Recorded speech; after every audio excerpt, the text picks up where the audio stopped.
ამინ. დიდება და მადლობა უფალს დღევანდელი მსახურებისთვის, ღმერთმა შეიწიროს ჩვენი ერთობლივი ღვთის მსახურება და ღმერთმა შეისმინოს ჩვენი ლოცვა და ჩვენი ვედრება. მოკლედ, მე მინდა შეგახსენოთ იმას, რომ დღევანდელ დღეს კიდევ ერთხელ გვეუბნება დედა ეკლესია და გვამზადებს დიდი მარხვისათვის. ეს არის ფაქტიურად ბოლო კვირა და ერთ კვირაში დიდი მარხვა შემოგზანდება ჩემო ძვირფასებო. როგორც ვთქვით, დღევანდელ დღეს სახარება აღმოვიკითხეთ, რომელ სახარებაშიც იყო საუბარი საშინელ სამშაბლოზე. მოკლედ, ძალიან ხშირად ჩნდება ხოლმე კითხვები, თუ რატომ ამ ქვია აი ამ დღეს საშინელი სამშაბლო, ან ზოგადად რატომ ეძახიან ქრისტიანები, მართლმადიდებლები აი ამ დღეს საშინელ სამშაბლოს. თუკი უფალი, რომელი უფალის რომ წყაროა ყოველი სიკეთისა, სიყვარულისა და ცხოვრებისა, რატო შეიძლება იყოს უფალთან შეხვედრა ესეთი საშინელი. აი სწორედ აი ამ თემაზე უნდა ვისაუბროთ დღეს და აი ამაზე გვესაუბრებოდა სახარება დღეს. რისი უნდა გვეშინოდეს კი, მაგრამ აი ამ სოფლის საზრუნავებით ისევად ჩაბმულები, ისევად ჩართულები, რომ რაღაცნაირად დავიწყებული გვაქვს ჩვენ სულიერი მხარე. სწორედ უნდა გვეშინოდეს აი იმის, რომ ქრისტე არ დავკარგოთ მარადიულობა. აი ეს არის საშინელი, სხვა არაფერი. უფალთან შეხვედრა კი არ არის საშინელი ჩემო ძვირფასებო.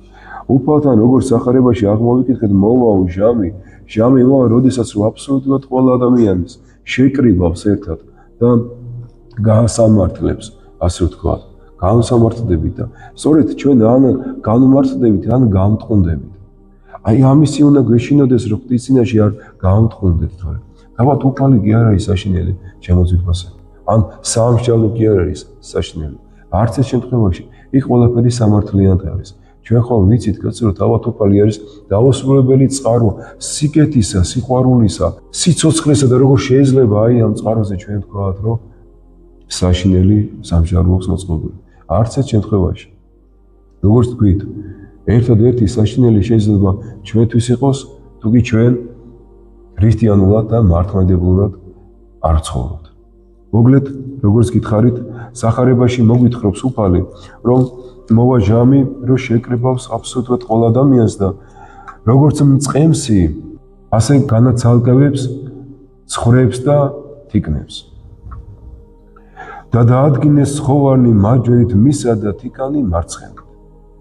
დაი, უყურეთ, მარჯვენით მყოფს ეტყვის, რომ მოდით ჩემთან კურთხეულნო მამისა ჩემისანო და დაიმკვიდრეთ გამზადებული თქვენთვის სასუფეველი დასაბამიდან სოფლისა. ამას ვფიქრობ, ძალიან დიდი ფიქრი და გამოცნობა არ სჭირდება, თუ მარჯვენით ვინ უნდა იდგეს. რა თქმა უნდა, მარჯვენით იდგებიან ის ადამიანები, რომელი ადამიანის ღირსი არის, რომ შესულიყო ცოტა სასუფეველში. და მე იბადება კითხვა, თუ როგორ შეიძლება ადამიანი მაიცხოვროს ისე, რომ დაიმკვიდროს ცოტა სასუფეველი. როგორ შეიძლება ადამიანმა იცხოვროს ისე, რომ უფალმა გამოარჩიოს. თავად უფალი გვეუბნება, რამე თუ მშიოდა და დამაყურეთ, წყუროდა და მასვით, შიშველი ვიყავი და შემოსეთ, უცხოობაში ვიყავი და შემიწნარეთ, საპყრობილეში ვიყავი, სნეული ვიყავი და მომაკითხეთ და მინახულეთ. აქ არ არის საუბარი არც უბრალოდ გარეგნობაზე, არც ნიჭზე, არც ამა თუ დაუშვათ წარმატებებზე, რაც ადამიანს გონია ხოლმე, რომ აი ესეთი პიროვნება ვარ და მე ღმერთი აუცილებლად შემიწყალებს. რა თქმა უნდა შემიწყალებს ღმერთი, მაგრამ გააჩნია ვინ ხარ, როგორ ხარ და როგორი ცხოვრები ცხოვრობ. ამას ძალიან დიდი მნიშვნელობა აქვს. საერთოდ ვერ გაგამართლებს, ვერ ჩვენი ნიჭი, ვერ ჩვენი ტალანტი, ვერ ჩვენი გარკვეული სამსახურები და ვერაფერი. იმიტომ აბა ისეთ სამსახურში მუშაობ, რომ ეკლესიაში ვერ ვიყო. აი ნახეთ, ეს ადამიანი უკვე იღუპება. არჩევნის წინაშე სამსახურს აყენებს უპირატესად და ღმერთს და ღმერთის მსახურებას სამწუხაროდ აყენებს მეორე ხარისხოვანს. ესეთი ადამიანები, მათი მდგომარეობა ძალიან სავალალო არის. ყოველთვის განვიცდი ხოლმე მათ მდგომარეობას. როგორც გითხარით, თავად უფალი ჩამოთვლის. აი ამ ჩამოთვლის ძალიან დიდად ყურადღება მისაქცევი არის, იმიტომ რომ ეს არის ის ქმედებები, ის საქმეები, ის საცილებელი, რომელიც ჩვენ გაგვამართლებს ღვთის წინაშე ჩემო ძვირფასებო. სწორედ აი აქედან გამომდინარე შეიძლება, რომ ჩვენ თავს შემდგომ უკვე ჩვეულები ვიწოდოთ ღვთისგან. მაგრამ საკითხი ვიცით რა არის? შიერი რომ დააპურო, ან წყურვაცო წყალი ასვა, შიშველი რომ შემოსო და ასე შემდეგ, უცხოობაში ყოფი რომ შეიწყნარო, საპრობილეში რომ მიხვიდე, ნახო პატიმარი და სნეული რომ უმკურნალო და მოეფერო ესეთ ადამიანს. აი ამისთვის რა არის აუცილებელი? აუცილებელია გული, კონდეს მოწყალი. ამისთვის აუცილებელია რომ შეგეძლოს სიყვარული. ამისთვის აუცილებელია რომ აი ამ მოწყალების, უანგარო მოწყალების უნარი კონდეს. და თუ შენ ეს არ გაქვს, თუ შენ მოწყალე გული არ გაქვს, დამიჯერი აქედან ვერცეც ვერ აღასრულებ. გამორიცხულია. აქ უფალი მას არ გეუბნება რომ აგერ შიერი ნახო და რესტორნებში წაიყვანო. ამაზე არ არის საუბარი. სერაფიმ საროვალი ამას როგორც მახსოვს, მხოლოდ პური და წყალიც რო დაალევინა. ეს უკვე შიერის დაპურებაა ჩემოზე. შიშველი შემოსო. შენ თუ არ შეგიძლია და არ გაქვს მოწყალი გული, შენ ვერ გაიხდი და სხვას ვერ მიცემ. აქ არ არის საუბარი რომ წაიყვანო ბაზრობაზე და 1000 გვარი რაღაცა უყიდო. აქ სულ მცირეზეა რომ ერო სცივა რაღაცით შენ რო შემოსობო ეს სიცივე. ან თუნდაც საპრობილეში მაგას კი არ გეუბნება უფალი რომ წადი და ყველაფერი ქნა რომ ციხნან გამოვიხს. არა, მიდიო და ნახეო. თუნდაც სამეთყოფოში, სნეულებაში მყოფი. მე ყოველთვის გეუბნებით ხოლმე და დღესაც მინდა რომ გთხოვოთ და გითხრათ რომ ყველა დღე არის გამოყოფილი უფლისთვის. მხოლოდ ნუ იქნებით კმაყოფილები წირვით. წირვის შემდგომ ეს დღე დაუთმეთ უფალს. ძალიან დიდი თხოვნაა ჩემგან.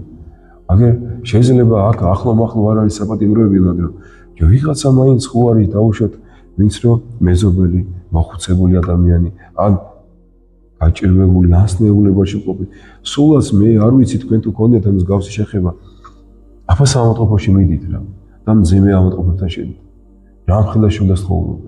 აქ არ არის საუბარი იმაზე, რომ ფინანსურად დაუდგე მატერიალურად. არა ერთი სიტყვა მას კი შეიძლება რომ ეხზე წამოაყენოს. ეს ჩვენი ყოველას ვალია ჩემო ზრდასა. ჩვენ ყველანი ვალდებულები ვართ, რომ ესე ვიცხოვროთ.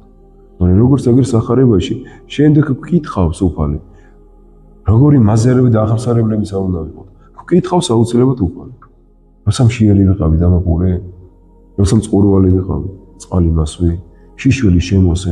აი ამებს ყველაფერს გკითხავს აბსოლუტურად. რა უნდა იყოს მე ჩვენი პასუხი? საიდან იწყება ეს ყველაფერი? ჯერ რა თქმა უნდა, საკუთარი თავიდან. უპირატესი არის სულიერი ვიდრე მატერიალური. ვიდრე ვიღაცას მატერიალურად ამოუდგები გვერდში, მაშინ სულიერება ჭირდება.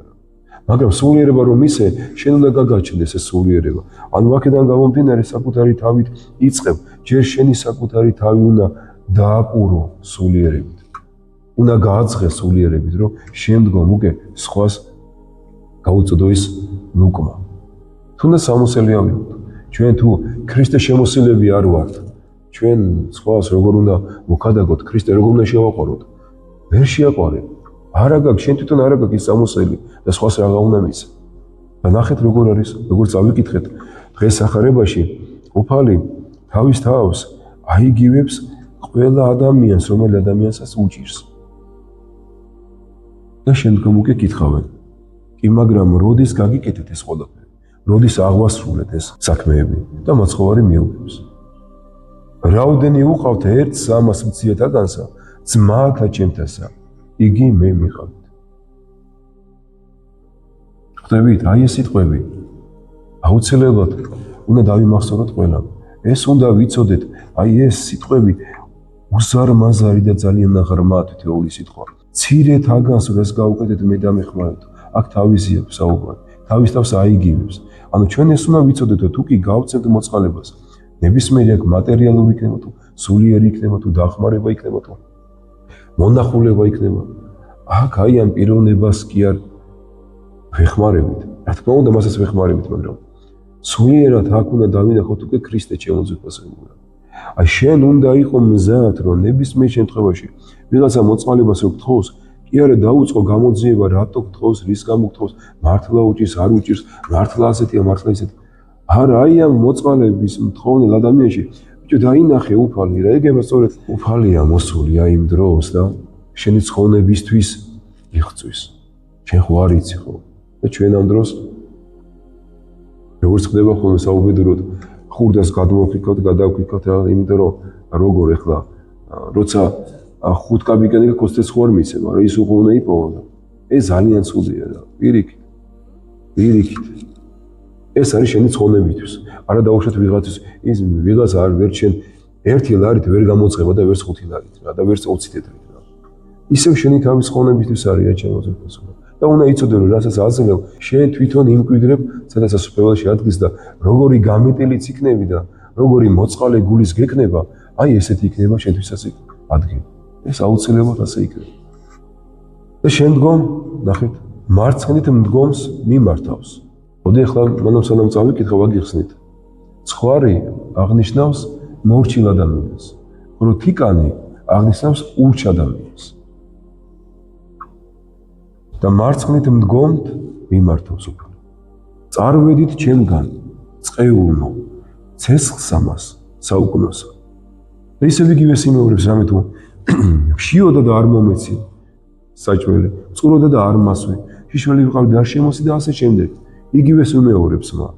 და შეხედეთ რამხელა ამბიცია და რამხელა ამპარტავნება და როგორი კითხვას მიუგებენ პასუხით. მაგრამ როდის არ გავაკეთეთ? იმას კი არ კითხავენ, რომ ის ადგნახეთ უფალო მშიერი. არა, როგორ არ როდის როგორც. კიდე თავის მართლებაში მიდიან, წარმოიდგინეთ. როგორი ხარ დღევანდელობაში, რომ გადავხედოთ ხალხს, ასე არ არის, აი, იმდენად ეგოისტურად ცხოვრობს დღეს ხალხი ერი, რომ თავის რაღაცა მცირე რაღაცას კი ვერ ხვდებიან, სად რა აქვს გასაკეთებელი სამწუხაროდ, იმასაც კი ვერ ხვდებიან ხოლმე. სად არ დააშავეს, სად არ გააფუჭეს. და სწორედ უფალი შემდგომ მიუგებს მათ, რომ რაოდენი არა უყავთ, ანუ არ გაუკეთეთ ეს ყველაფერი ერთ 300 მცირედაგანს, მე არ მიყავთ. და ბოლოს სახარება მთავრდება ასე. და წარვიდნენ ესენი სატანჯველსა საუკუნესა, ხოლო მართალნი ცხოვრებასა საუკუნესა. აი ეს არის ჩემო ციფროსებო. აი ეს არის საშინელი სამჯეროს ხსენების დღე. ერთ-ერთი წმინდა მამა გვასწავლით ჩვენ, რომ რა დროსაც უფალი მოვა თავისი დიდებით, იქ ადამიანს აღარ შეიძლებაო პასუხის მიგებაო. შენი რაღაცა კომენტარებს იქ ვეღარ იტყვი, გამორიცხული არა. იმიტომ რომ უფალმა უკეთ იცის ჩვენი გულები, ვიდრე ჩვენ ცნობთ ჩვენ თავს, უფალი უფრო გცნობს და დამიჯერით. აი უფლის მოსვლის შემდგომ როგორ შეიძლება რომ გამართდეს ადამიანი, თუ კი სიტყვის მიგების უნარიც აღარა გაქვს და გამართდება რითი? საქმეებით, აღსრულებული საქმეებით. მხოლოდ და მხოლოდ შენი ამ სოფელში ყოფნის პერიოდში აღსრულებული საქმეებით. ანუ ფაქტიურად ჩვენ თვითონ გამომდინარე ჩვენი თავისუფალი ნებიდან ჩვენ ვირჩევთ თუ რომელ სამყოფელში უნდა დავიკვირდეთ ადგილი.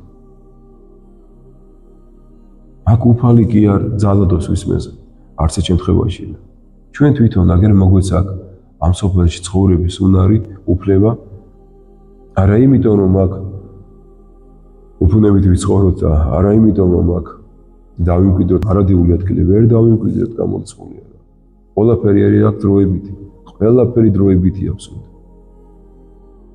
ჩვენ ამ სოფელში დავიბადეთ მხოლოდ და მხოლოდ იმიტომ, რომ უფლის გზები შევიცნოთ. მხოლოდ და მხოლოდ იმიტომ, რომ უფალი შევიყვაროთ. იმიტომ, რომ გარდაცვალების დღე, როდის მოვა ჩვენ ცხოვრებაში, ეს არ ვიცით.